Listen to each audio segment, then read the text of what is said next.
आज हम करेंगे नेचुरलिज्म यानी कि प्रकृतिवाद। तो अभी हम करेंगे प्रकृतिवाद। ब्रह्मांड को प्रकृति जन्य मानती है, यूनिवर्स एज नेचर को ही सब कुछ मानते हैं, ईश्वर के तत्वों को स्वीकार नहीं करते हैं। तो एक मेन बात है कि ईश्वर तत्वों को स्वीकार नहीं करते हैं।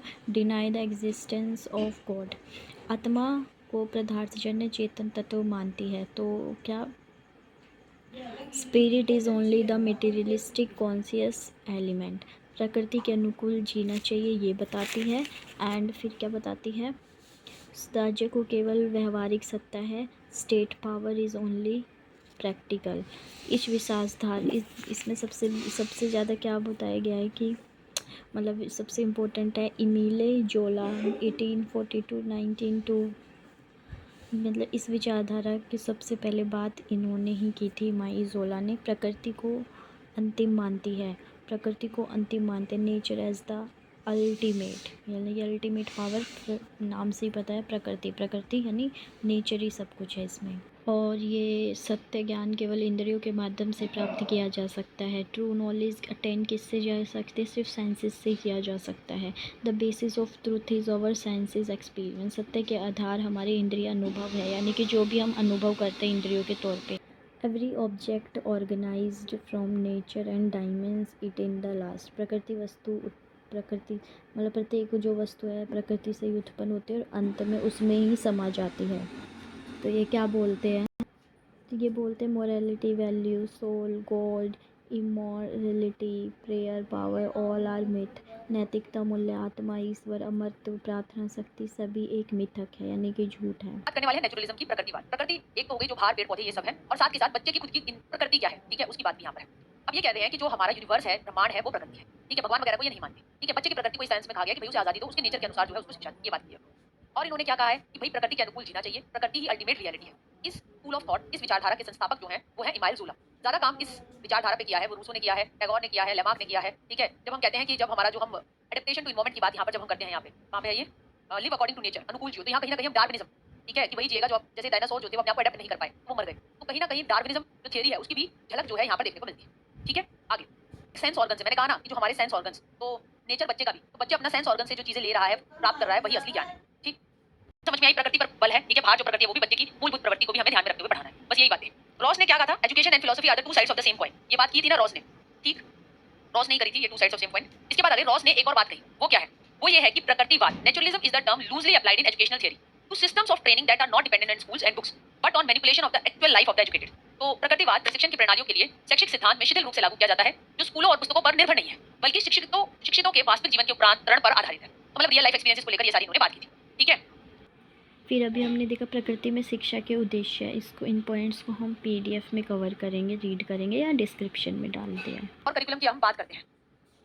विकास, हमने क्या कहा कि जैसे जितेंद्र है, अंजना है, हेमा है, ठीक है, हम चाहते हैं प्रकृतिवादी, अगर मैं हूं प्रकृतिवादी तो मैं चाहूंगी कि भाई इनका विकास हो और इनका बढ़ाऊं। किस चीज को बढ़ाऊं, इनके कद को बढ़ाऊं, किसको बढ़ाऊं, मैं बढ़ाऊंगी इनकी मूल प्रवृत्ति, ताकि ये अपनी इंडिविजुअलिटी यानी इनका जो खुद का एक मूल जो इनका व्यक्तिगत है, ठीक है, उसमें ये बिल्कुल सबसे परफेक्ट हो पाए, ठीक है, अपना बेस्ट अटेन कर पाए, ठीक है, सर्वाइवल कर पाए, प्रकृति के साथ अनुकूल कर पाए, ठीक है, वो ये कर पाए। तो उसके लिए देखिए नेचुरलिज्म है, नेचर की बात करता है, प्रकृति की बात करता है, तो कहीं ना कहीं जो है आपके प्रकृतिवादी विषय, साइंस के सब्जेक्ट, उन पर ज्यादा जोर है। क्योंकि देखिए अल्टीमेटली जो हमारे आर्ट्स के सब्जेक्ट होते हैं, जैसे लिटरेचर वगैरह, जो आदर्शवाद ज्यादा फोकस कर रहा था, एथिक्स की बात, नीति शास्त्र की बात, समाज शास्त्र की बात, यहाँ पर उससे ज्यादा बल किन विषयों पर होगा, साइंस के विषयों पर होगा, ठीक है, जिसमें आ गई आपकी फिजिकल साइंसेस, भौतिक विज्ञान, हेल्थ साइंसेस, स्वास्थ्य विज्ञान, मैथमेटिक्स, गणित, लाइफ साइंसेस, जीव विज्ञान, होम साइंसेस, ग्रह विज्ञान, लैंग्वेज यानी कि भाषा, ज्योग्राफी, भूगोल, हिस्ट्री, इतिहास, कला और संस्कृति, ये भी इंक्लूड होंगे, मगर ज्यादा प्राइमरी साइंस के विज्ञान के विषयों को यहाँ पर दी जाएगी, ठीक है। नेचुरलिज्म में हमारे मेथड ऑफ टीचिंग यानी कि हमारी शिक्षण की विधियां कौन सी होंगी, किन चीजों पर बल करेगा ये, इंडिविजुअल मेथड्स पे यानी व्यक्तिगत मेथड। मैंने पहले बताया था जो हमारा प्रैग्मेटिज्म होता है, जॉन डुई वगैरह जो थे अमेरिकन, उन्होंने तो कहा था कि समाज की ज्यादा बात उन्होंने करी थी कि जो अपना सामाजिक रूप से जिन चीजों से बात बनती है वही सिखाओ, वही पढ़ाओ, ठीक है। ये तो व्यक्तिगत विधियों पर ज्यादा बल देते हैं as compare to group method, ठीक है।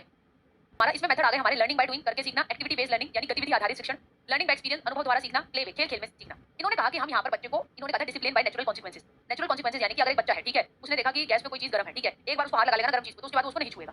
तो नेचुरल कॉन्सिक्वेंस यानी कि एक बार जो है पेड़ों पर चढ़ा हुआ है और ऊपर से टहनी से पटाख गिर गया, तो उसको समझ में आएगा कि ऊपर ज्यादा नहीं चढ़ना चाहिए, चोट लग सकती है। तो ये अनुशासन इस तरीके का बात करते हैं। तो इस तरीके से अगर कोई करेगा तो बच्चा जो होगा वो मुक्त रिसर्चर जैसा हो जाएगा, यानी जो चीजों की खोज कर रहा है, ठीक है।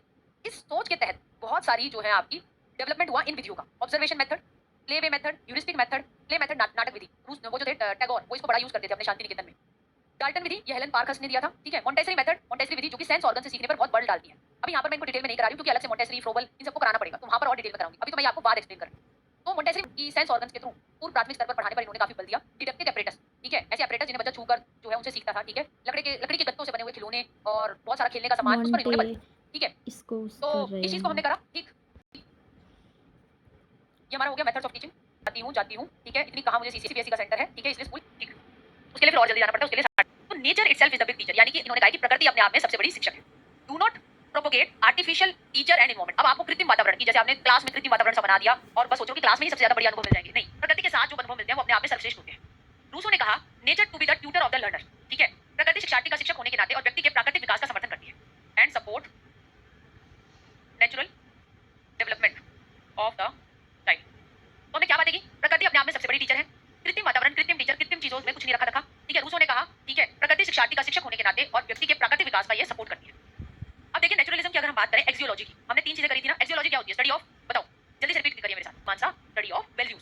तो नेचुरलिज्म के हिसाब से हमारी, इन्होंने कोई भी स्पिरिचुअल वैल्यूज यानी आध्यात्मिक मूल्य, उनको तो इन्होंने बिल्कुल बल ही नहीं दिया। ये तो उन सबको मिथ्या मानते हैं, सत्य, अहिंसा, गुडनेस वगैरह, उन सब चीजों को तो ये बिल्कुल मानते ही नहीं। तो no faith in spiritual values. Values arise from human beings interaction with environment. अगर कोई मूल्य है भी तो वो मूल्य निकलता है जब बंदा इंटरेक्ट करता है, ठीक है। इंटरेक्ट करता है वातावरण के साथ, और सब्जेक्टिव है, यानी कि देखो मुझे अनुकूलन करना है वातावरण के अनुसार, और इन्होंने इंडिविजुअलिटी, व्यक्तिगतता पे बहुत ज्यादा बल दिया है। तो जब हमारी व्यक्तिगतता सबकी अलग अलग होगी तो कहीं ना कहीं हम सबके पास जो मूल्य है, अगर वो कुछ आए भी तो वो सब्जेक्टिव आएंगे, मेरे लिए अलग होंगे, तेरे लिए अलग होंगे, और रिलेटिव होंगे। तो ये बात है, values arise from human beings interaction with environment and subjective and relative. Metaphysics की क्या बात है, यानी रियलिटी क्या है? तो प्रकृति जो है वही अंतिम वास्तविकता है। एपिस्टेमोलॉजी यानी कि ज्ञान मीमांसा को लेकर इनकी क्या बात है? Knowledge acquired through study of science. जो हम साइंस के थ्रू ज्ञान लेते हैं, सेंस ऑर्गन्स के थ्रू ज्ञान लेते हैं, वही जो है वही रियल है, यानी वास्तविक है, और वही वर्थफुल है, यानी वही बढ़ाने लायक है। ठीक, ये चीजें समझ में आ गई। रियलिज्म के हिसाब से अल्टीमेट रियलिटी यानी अंतिम जो है वास्तविकता, वो क्या है? नेचर, प्रकृति या मैटर, ठीक है। ये एक मोनिस्टिक कॉन्सेप्ट है, एक बात है, क्योंकि प्रकृति को ही सच मान रहा है और किसी चीज को सच नहीं मानता, ठीक है। प्रिंसिपल्स क्या है? नेचर सब कुछ है, नथिंग बियॉन्ड इट, यानी इसके बाद कुछ भी नहीं है। मैटर यानी जो बाहर नेचर है उसमें विश्वास है इसका, कोई आइडियल और सुप्रीम वैल्यूज पे ये विश्वास नहीं करते। बाल केंद्रित उपागम है, प्रोग्रेसिव है और डायनामिक है, क्योंकि हर बंदा या बंदी अपने अनुसार जो है वातावरण में अनुकूलन की स्थापना कर रहे हैं, और डायनामिक है, चेंजेबल है, क्योंकि जैसे अनुकूलन आज से 20 साल पहले हम कर रहे थे, आज हमारा बच्चा वैसा अनुकूलन नहीं कर रहा है, उसके बाद इलेक्ट्रॉनिक गैजेट्स हैं, उसका जो वातावरण है वो बदला हुआ है। तो प्रोग्रेसिव और डायनामिक फिलॉसफी, अब उसको उस हिसाब से अनुकूलन करना है। बैक टू नेचर, चलो वापस नेचर के पास, और नेगेटिव एजुकेशन, ये दोनों बातें करी हैं आपकी जीन जैकस रूसो ने, ठीक है। हाँ, इसके मेन एक्सपोनेंट्स क्या हैं? ठीक, इसके मेन एक्सपोनेंट्स की अगर हम बात करें तो वो कौन कौन है? तो इसके मेन एक्सपोनेंट जो है वो है रूसो, हर्बर्ट स्पेंसर, डार्विन और बेकर, ठीक है। और साथ के साथ अपने वाले आ जाएंगे, वो आ जाएंगे रविंद्रनाथ टैगोर, रूसो, ठीक है। तो अपने वाले रविंद्रनाथ टैगोर आ जाएंगे यहाँ। देखिए सिंपल सी बात ये है कि हमारी प्रकृति है, ठीक है, वही जो होती है वो आपका पोषण का काम करती है। और अगर हम मान लें कि हम जो है वो एक इस तरीके का बीज है, ठीक है, जो प्रकृति से आपको पोषण मिला, तभी ये जो है वो पौधा उग जाएगा और अपने अल्टीमेट को अचीव करेगा। तो आपको अच्छा वातावरण देने की बहुत जरूरत है, ठीक है। सेल्फ एक्सप्रेशन के मौके देने चाहिए। ऑटोनोमस डेवलपमेंट ऑफ व्यक्तिगतता यानी इंडिविजुअलिटी पर बल देना है।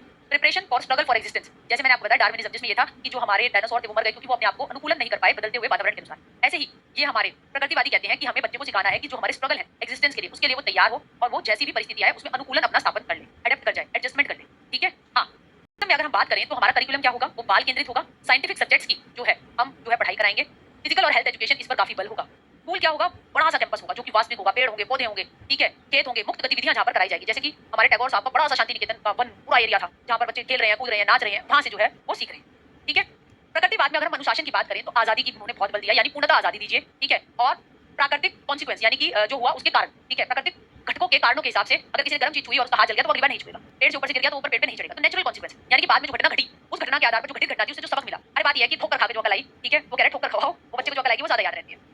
लर्निंग बाय डूइंग यानी करके सीखने पर बल है, ठीक है।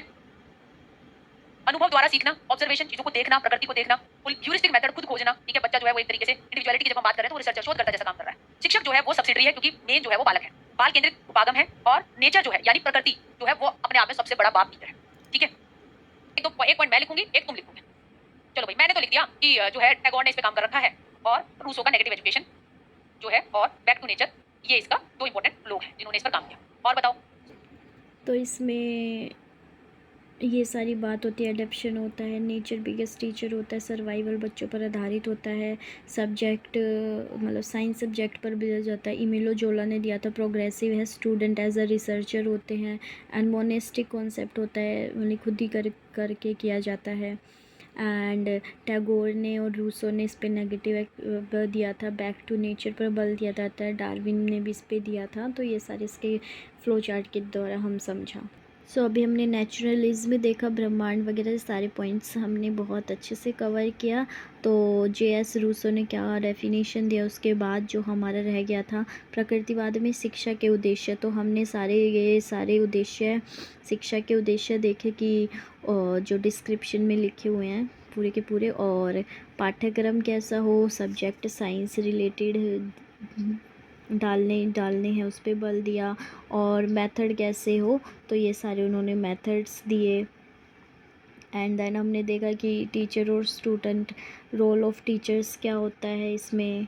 देन हमने देखा लास्ट में नेचुरलिज्म का पूरा मूल्य मीमांसा और तत्व मीमांसा और ज्ञान मीमांसा में क्या क्या बोल रहे हैं।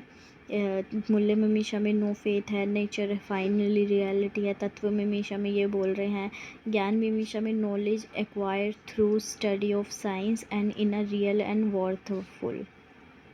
देन हमने फ्लो चार्ट के माध्यम से देखा कि कौन सी क्या क्या चीज़ें शामिल हैं।